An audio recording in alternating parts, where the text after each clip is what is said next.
Hey moms, Beth Moore with Reclaiming Motherhood here. I want to jump on tonight and talk to you about 3 ways that you might actually be getting in your own way in mothering and like enjoying your experience less as a result. And I'm not talking about the situations in life that are out of your control that really are just so sucky, because there are seasons like that. Let's be real. These are ways that we're getting in our own way, keeping ourselves stuck, disempowering ourselves, like mindset shifts that we have the power to tweak. Yeah. So 3 ways that I see my clients, mom friends that I have, like hinder their experience, their own enjoyment of motherhood are, here's 3 of them. There's many, but here's 3. So number 1, I'm going to pull up some notes too, just to make sure I cover what I want to say here, is you take your kids' behavior personally. Like, we've all done it. When our kid has a meltdown or does something disrespectful in public with a friend, you're just like, oh my God, how could you do this to me? This is so embarrassing. We're looking at our own experience and being triggered by it. Yeah. Or if they say something mean to us, we're like, oh my God, or like they ignore us, like, oh my God, this hurts me. That is actually not helpful at all in the mothering experience. Like, our children are, well, just in life in general, when you take things personally, but like our children are under 20, like if they're under 25, their brain's not even fully developed. They're probably acting out or doing this behavior for a number of reasons, but it's probably not a personal attack to you. There's an unmet need coming up. So trying to reshape the way you view it, and if you were to like step aside, detach from their behavior, and like watch what you make it mean. Like, what's the story going through your head if you were to slow down when that behavior happens and you're like taking it personally?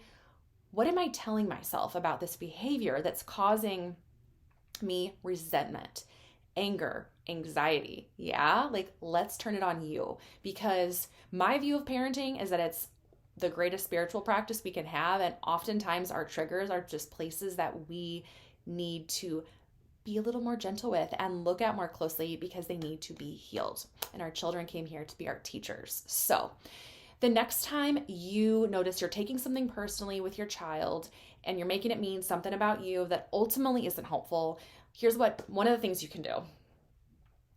Pause. Take a deep breath, or maybe 5. And remember, I have choice here. Could this be an invitation for me to go inwards? And if so, take that opportunity. Do you have a therapist, a trusted friend, a coach that you can talk through this like triggery, sticky area, to find more freedom in that place, to not let it catch you up so much. Like, it's still gonna happen sometimes. Just know that that's normal. We're humans. But if you're like, I just don't want to let this bother me so much, I want to have a new relationship with taking things personally with my child, if that's something you're listening, you're realizing you do that, then talk through it, work through it. Like, it's an invitation. Thank it for coming up. Be with it and move on. And if you react that same day or like in the future after you're realizing you wanted to work on this and you forget in the moment, and then before bed you're like, oh my God, I totally took this situation personally. 1, grace for yourself. Get out your journal and process through it. Like, it doesn't have to be, oh my gosh, I messed up, I'm never going to get better at this. No, just recognize it. The awareness of the behavior you want to change is key to changing it. That has to start there. So that's reason number 1 why you might not be enjoying parenting and getting in your own way. Let's go into reason number 2. This is a good one, and I see it happening a lot. You are living out someone else's version of what a successful, badass mom is and not being true to yourself. Like, let the woman on Instagram, let your best friend, let your mom have their own experience and their own version of motherhood. Let the outside opinions go bye-bye. Like, yes, is this hard? It can be. Like, there might be so much programming that we don't even know where to start of like, what's mine, what's not mine. But I see a lot of times in parenting, some of the side effects of doing this can be like resentment and anxiety, and the duties, the way you show up in motherhood, feeling like you can't trust yourself, really struggling to make decisions because you don't even know who you are and what matters most. So one of the most accessible ways to tap into this and start living more authentically in motherhood, ditching other people's ideas of or your own harmful beliefs of what a good mother is and what the shoulds are, and coming back to your own true version, is to get clear on your values. There are a million values inventories out there. I have my own. I'm going to be happy to share with you for free. It's a guidebook to clarify your values, and you can take it in a parenting lens. I also have a Heart-Centered Mother membership. We just kicked off the first cohort. I'll be launching another cohort early 2025. And a big part of that is helping you and supporting you and living more in alignment with the best version of you in motherhood and like staying in your own lane. So I totally recommend values work there. Another suggestion is just taking inventory of like the key categories in your parenting journey. Like some ideas I wrote down here, if you like this more than doing values, are okay, think about like the hobbies your kids are in, the school they go to, the medical decisions you make, or like where you live, ways you parent. Think about like, the 5 to 10 categories in parenting, and then just give them a little scale of 1 to 10 about how satisfied you feel with that area, or how in alignment it feels for like your family.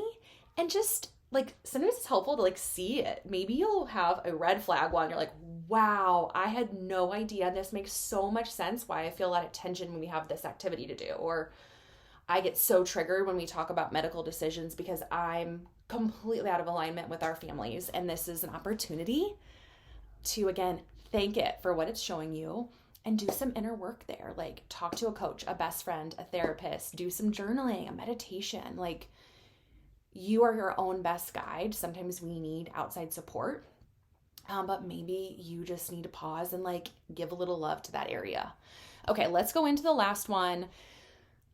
Reason number 3, why you may not be like enjoying all that motherhood is here to teach you, to show you, is that you're not leaning in. You are in complete resistance to the hard, sticky moments throughout the days, throughout the months.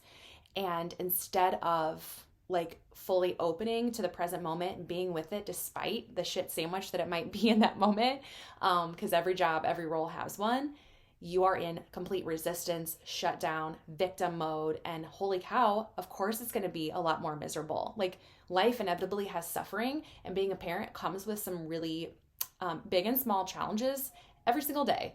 And when we resist them and we avoid leaning in, we are making it so much more challenging. What else do I want to say here? Let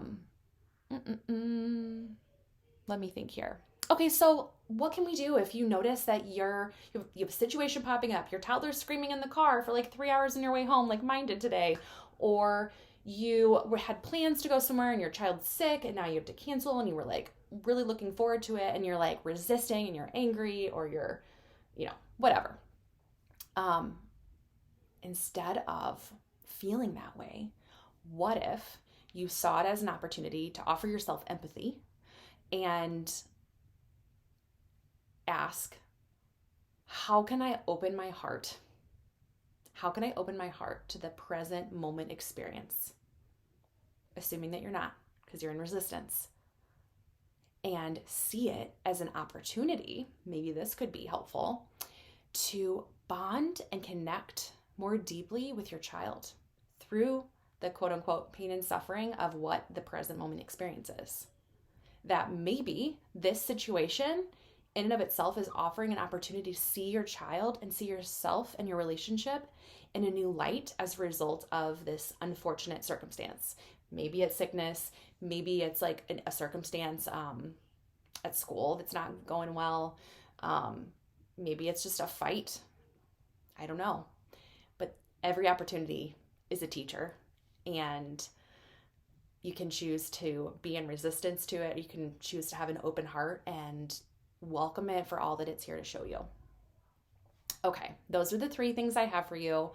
I hope they were helpful. Let me know in the comments or DM me and let me know like what stood out to you. What do you want to hold on to? What you appreciated, any of it. I'm here for it.